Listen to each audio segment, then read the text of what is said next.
Spanish loves little words, and sometimes those tiny words like a, de, con, and en are the ones that make or break your sentence.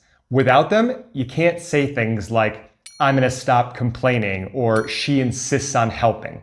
And these aren't advanced tricks, but actually the bread and butter of how people talk.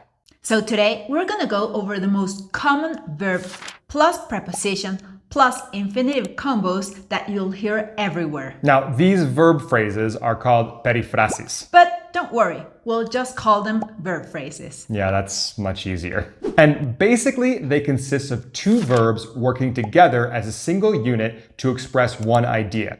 Now, remember that this lesson's PDF guide that has all of the extra explanations and examples and bonus practice is available for free for all of our YouTube and Patreon members at the Primo level or higher, or anyone can purchase it on our Patreon page. We'll leave the links to sign up in the description of this video. Before we get started, our best advice, if you haven't learned these verbs yet, is that you learn each verb with its preposition, because they almost always go together in Spanish. And when you learn these verbs with their preposition, it's easier to get past the English-Spanish differences that occur. For example, in English, we say, we think about something, but in Spanish, we think in something.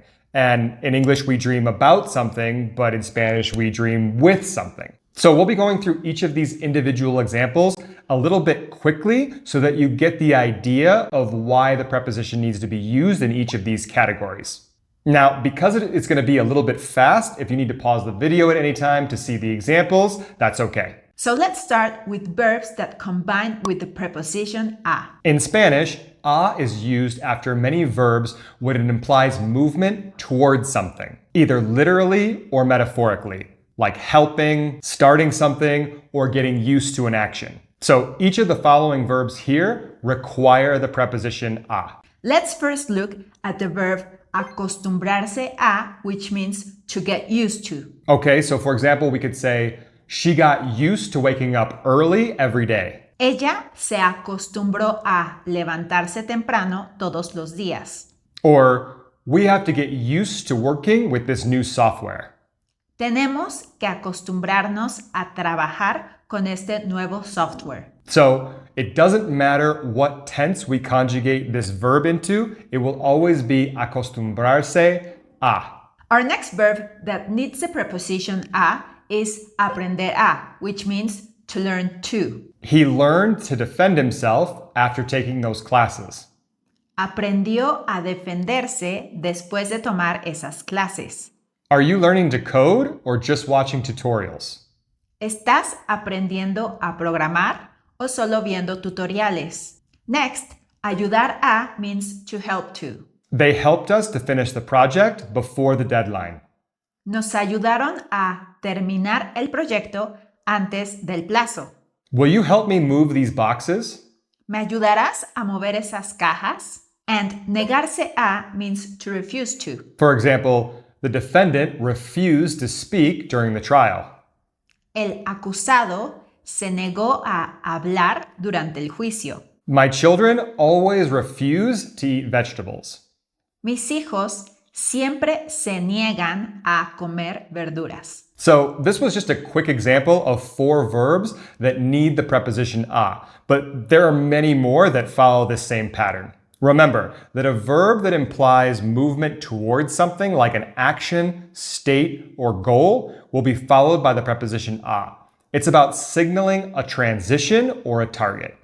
Now, de is often used with verbs that express starting, stopping, or trying something. So our first example is dejar de, which means to stop doing something. So for example, we could say, I finally stopped drinking coffee at night. Por fin dejé de tomar café en la noche. Or they need to stop interrupting the teacher. Tienen que dejar de interrumpir al profesor. Now next, we have acabar de, which means to have just done something. So for example, we just got back from the trip. Acabamos de volver del viaje. Did you just call me? ¿Acabas de llamarme? Acordarse de means to remember to. So for example, Did you remember to bring your ID? ¿Te acordaste de traer tu identificación? I don't remember turning off the lights. No me acuerdo de haber apagado las luces. Now, this example is a little bit tricky because we have the verb haber. So, in this sentence, if we were to have no me acuerdo de apagar las luces, it would actually mean like, I don't remember turning off the lights. Like, I never remember turning off the lights. And when we say no me acuerdo de haber apagado las luces, it's in the past. It's something I don't remember having turned off the lights. So it's a little bit tricky. Leave us a comment if you still don't understand, and we'll try to explain it a little bit better. Now, our last example using de is tratar de, which means to try. Now, this one's a little bit tricky too, because tratar by itself actually means to treat. So, for example, the doctor treated him with antibiotics. El médico lo trató con antibióticos. But when we want to use tratar, when we mean to try, we need to add that preposition de. So for example, we tried to solve the problem ourselves. Tratamos de resolver el problema nosotros mismos. He always tries to be the best in the class. Siempre trata de ser el mejor de la clase. Now also, if you're familiar with the verb intentar, that means to try also, you'll notice that it doesn't need the preposition de. So let's see those two words side by side. So if we had the example, I tried to talk to him, we could say, Intenté hablar con él or traté de hablar con él. So this is why it's really important to learn prepositions with their verbs so that you don't get confused. So this was just a quick example of 4 verbs that need the preposition de. Now, of course, there are many more verbs that follow this same pattern. Remember that a verb that implies separation, origin, completion, or mental distance from something will be followed by the preposition de. It's about signaling where something comes from or that it is ended. Before going on, don't forget to give this video a like and subscribe to the channel if you still haven't. Now, en usually appears after verbs that imply focus, insistence, or persistence in an idea or activity. So, insistir en means to insist on. So we could say something like, Kurt insisted on coming even though he was sick. Kurt insistió en venir aunque estaba enfermo. My parents insist on doing things their way. Mis padres insisten en hacer las cosas a su manera. Now, confiar en means to count on, as in to trust in. So, for example, don't count on changing their mind that easily. No confíes en cambiar su opinión tan fácilmente. I'm still counting on finding a good job this year. Todavía confío en encontrar un buen trabajo este año. Pensar en means to think about. So, for example, we could say something like, I've been thinking about moving abroad. He estado pensando en mudarme al extranjero. Or, Regina never thinks about fixing the basement. Regina nunca piensa en arreglar el sótano. Lastly, participar en means to participate in. So, for example, we could say something like, they participated in building a robot. Ellos participaron en construir un robot. Or, will you participate in acting in the school play? ¿Vas a participar en actuar en la obra de teatro escolar? Okay, so this was just a quick example of 4 verbs that require the preposition en, but there are many more verbs like this that follow this same pattern. Remember that a verb that implies being inside or on or involved in a situation, activity, or state will be followed by the preposition en. It's about signaling location, participation, or immersion. Now, con typically appears with verbs that suggest interacting, dreaming, dealing, or being content with something or someone else. So first we have soñar con means to dream about. So for example, do you dream of driving the entire Route 66? ¿Sueñas con manejar toda la Ruta 66? She dreams about opening her own cafe. Ella sueña con abrir su propio café.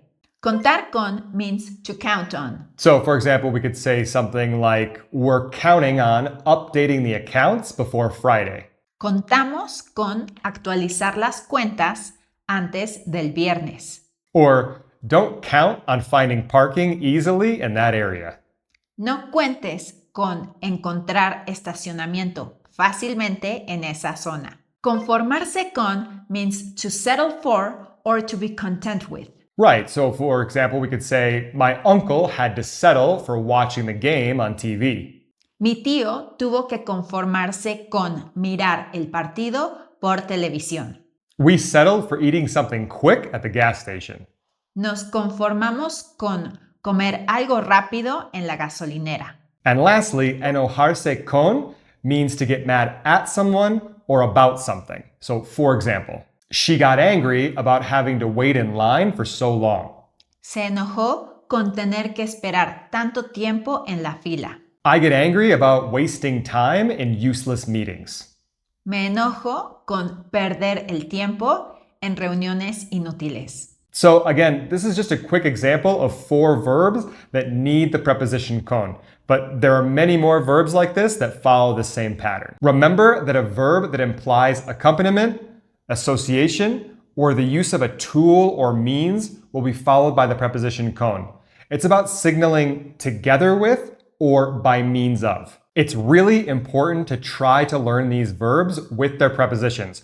Don't translate straight from English. Thanks to James McDonald for becoming a YouTube member. Gracias, primo. And make sure to head over to Patreon to sign up for all our exclusive benefits. We have extra video lessons, audio practice from Darcy, exclusive posts, as well as our new PDF guides that accompany each of these lessons. Now watch this video to keep improving your Spanish.